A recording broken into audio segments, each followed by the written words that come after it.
और फिर हिंदी के साथ आगे अवधी और ब्रज और वृंदावनी और कई प्रकार की फिर जो हिंदी चलती है, तो कहीं ना कहीं कुछ कुछ ऐसे शब्द सब जगह हमको मिल जाते हैं जो हम इस्तेमाल तो करते हैं, पर हमें ये नहीं मालूम कि ये मूल रूप से संस्कृत से ही आए। खैर, इस समय पर हम लोग श्लोक की ओर बढ़ते हैं। ब्रह्मानंदम परम सुखदम,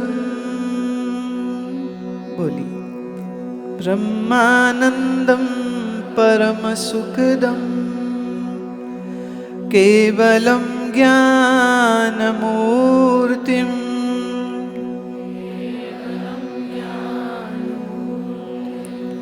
द्वन्द्वातीतं गगनसदृशं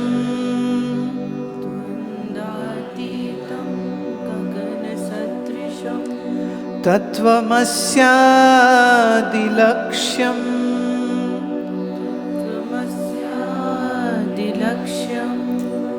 एकं नित्यं विमलमचलम्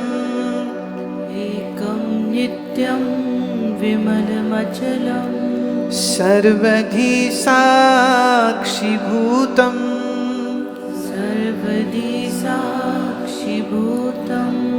भावातीतं त्रिगुणरहितं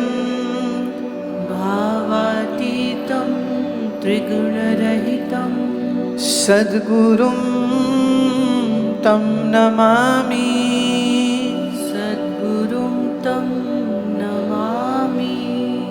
ओ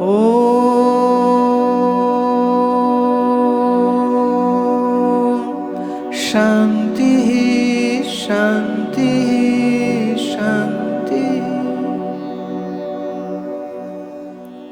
भवारण्य प्रविष्टस्य, भव माने भावनाओं का, अरण्य माने जंगल। हम लोग अपने मन के भावनाओं के जंगल में खो जाते। मन कभी दुखी हो जाता है, कभी सुखी हो जाता है, कभी उदास हो जाता है, कभी मन डर जाता है, कभी मन घबरा जाता है, कभी मन लालच में आ जाता है, कभी मन को बहुत गुस्सा आता है, कभी मन में द्वेष आ जाता है कि ये इसको मिल गया, मुझे क्यों नहीं मिला। जिसके पास है उससे द्वेष हो जाता है। कभी ये कि कोई मेरे से ज़्यादा सुंदर है, कभी ये कि ये मेरे से ज़्यादा अक्लमंद है, कभी ये कि ये मेरे से ज़्यादा लंबा कैसे हो गया। फिर अपना डैडी देखते हैं, अच्छा ठीक है। एक बच्चे ने तो अपने मम्मी से पूछ लिया, मम्मी जब तुम शादी करने लगी थी तुमको यही मिला था, नाना ने कोई और नहीं दिखाया था। हाँ, तो अब जिससे पिताजी होंगे, जैसे माताजी होंगे, उन दोनों का मिला जुला ही तो रूप आएगा।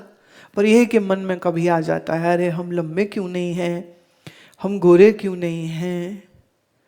हाँ, अच्छा एक बात बताओ, तुम में कितने लोग वो क्रीम लगाते हो जिससे गोरा हो जाते? कोई है यहाँ पे? अभी बोले कैसे बताएं।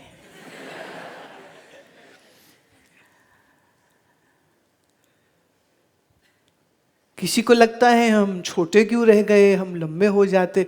और एक मुझे मिले, उनका कद 7 फीट है, गुड़गांव के हैं, तो कह रहे थे मैं इतना लंबा क्यों।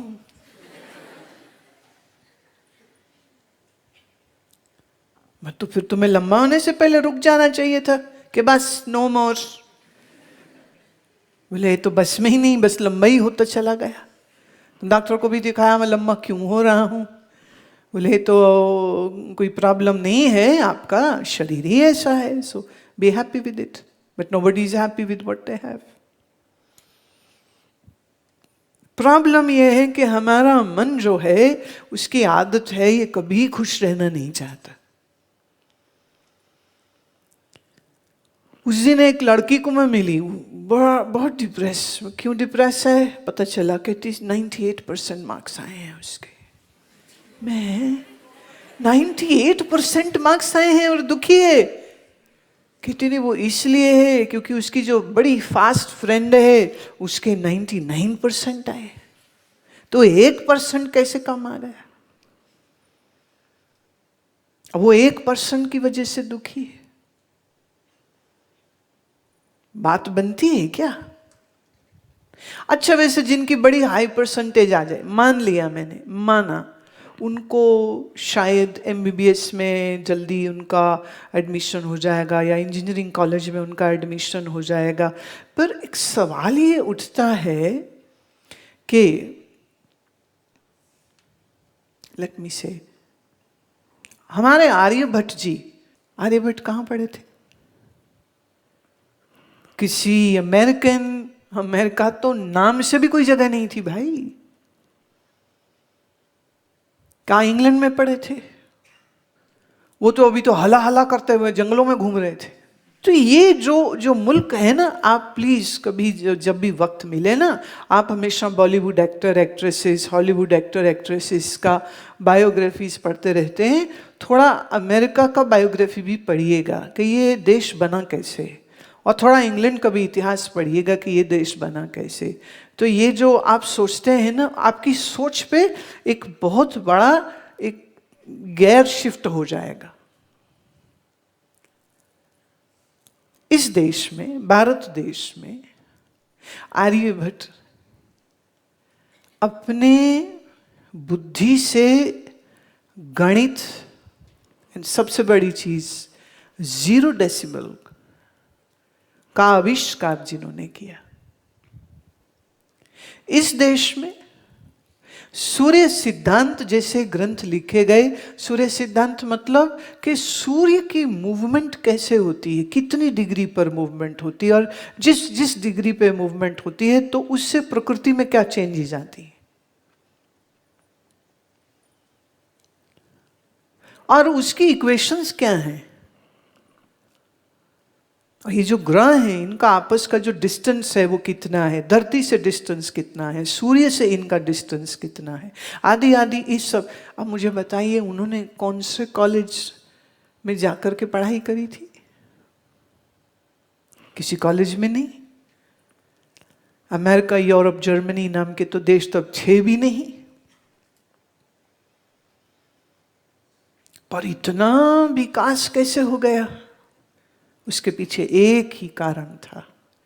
हमारे यहां जिस ऋषि विद्या को हमारे यहाँ के बच्चों को दिया जाता था, उसमें एकाग्रता यानी कंसंट्रेशन, ऑब्जर्वेशन,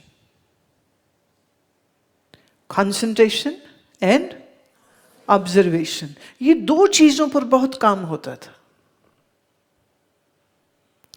आज आपके पास ये दोनों चीजें नहीं है, ना कंसंट्रेशन है ना ऑब्जर्वेशन है, और उनके पास ये दोनों चीजें थी, और इन 2 चीजों का उपयोग करके वो अपनी धी, धृति और स्मृति को बढ़ा लेते थे। धी माने बुद्धि, इस बुद्धि में जो ज्ञान गया उसको धारण कर लिया, उसको हम स्टोर कर पाए, वो लीक नहीं हो जाए, वो भूल नहीं जाए, तो धृति, to hold it, and then स्मृति, to use this memory whenever we require to. 3 चीजें, धी, धृति और स्मृति।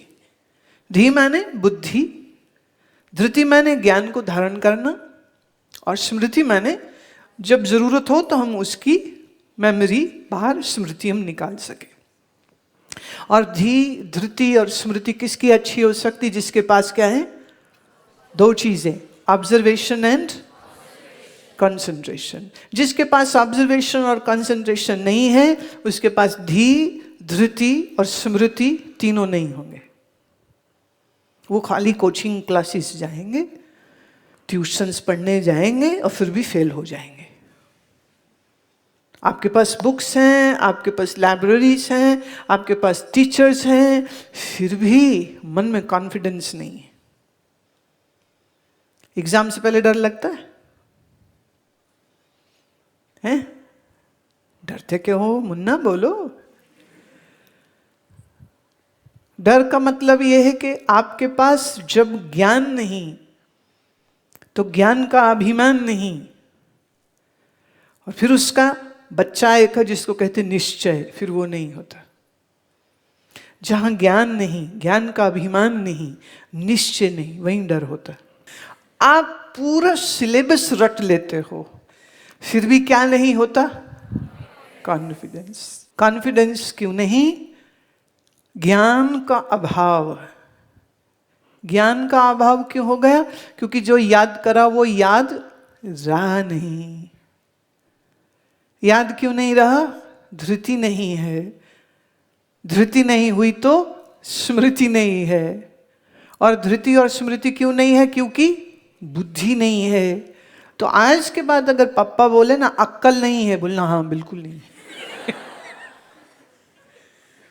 धी नहीं है, धृति नहीं है, तो स्मृति नहीं है। और ये तीनों किसके पास होती है? जिसके पास हो ऑब्जर्वेशन, निरीक्षण करने की क्षमता और एकाग्रता। जिसके पास ये दो चीजें हैं उसे किसी किताब की जरूरत नहीं, उसको नेचर सब कुछ सिखा देगी और नेचर को देख के वो बहुत कुछ समझ जाएगा। और इस शिविर में आपको यही 5 चीजें देने की कोशिश की जाएगी, through various workshops, through various classes, through various sessions, so that you can have these 5 things: observation,